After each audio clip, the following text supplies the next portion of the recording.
Voilà, bonjour les amis. Alors on retrouve l'évangile de Jean, toujours au chapitre 8, mais cette fois-ci un petit peu plus loin, ça sera les versets 51 à 59. Et vous verrez que la conversation est assez proche de celle d'hier. En vérité, je vous le dis, si quelqu'un garde ma parole, il ne verra jamais la mort. Les Juifs lui dirent alors, mais nous savons maintenant que tu es un possédé. Abraham est mort et les prophètes aussi. Et toi, tu viens dire, si quelqu'un garde ma parole, il ne fera jamais l'expérience de la mort. Serais-tu plus grand que notre père Abraham, qui est mort? Et les prophètes aussi sont morts. Pour qui te prends-tu donc? Jésus leur répondit, mais si je me glorifiais moi-même, ma gloire ne signifie rien. C'est mon Père qui me glorifie, lui, dont vous affirmez qu'il est votre Dieu. Vous ne l'avez pas connu, tandis que moi je le connais. Si je disais que je ne le connaissais pas, alors je serais, tout comme vous, un menteur. Mais je le connais, et je garde sa parole. Abraham, votre père, a exulté à la pensée de voir mon jour. Il l'a vu, et il a été transporté de joie. Sur quoi les Juifs lui dirent, tu n'as quand même pas 50 ans. Tu n'as même pas 50 ans. Et tu as vu Abraham. Et Jésus leur répondit, en vérité, je vous le dis, avant qu'Abraham fût, je suis. Alors ils ramassèrent des pierres pour les lancer contre lui, mais Jésus se déroba et sortit du temple. Et oui, avec Jean, il y a des problèmes de concordance de temps. Avant qu'Abraham fût, je suis. Bon, allez.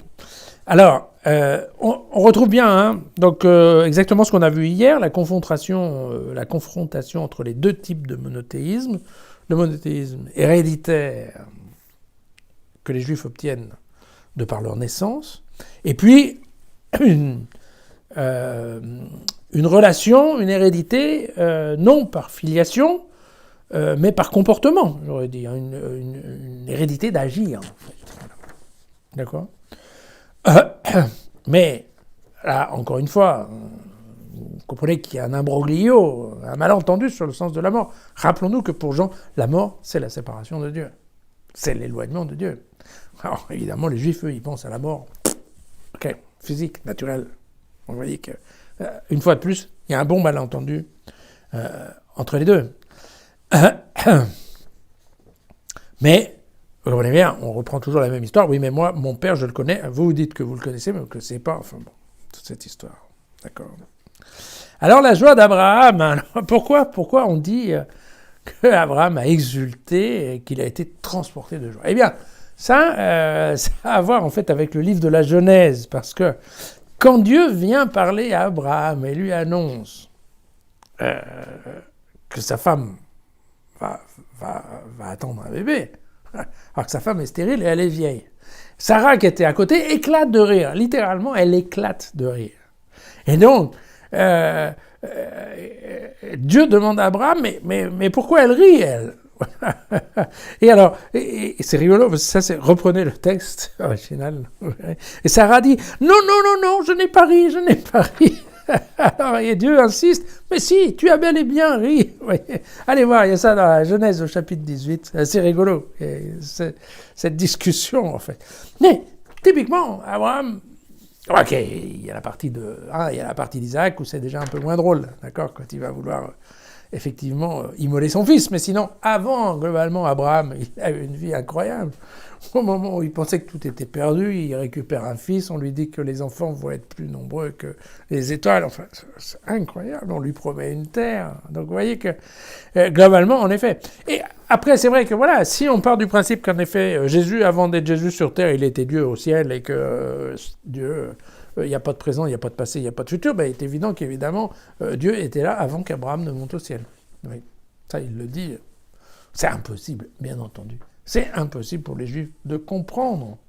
Déjà que pour nous, c'est pas facile. Imaginez à l'époque, pour les Juifs, c'était vraiment compliqué.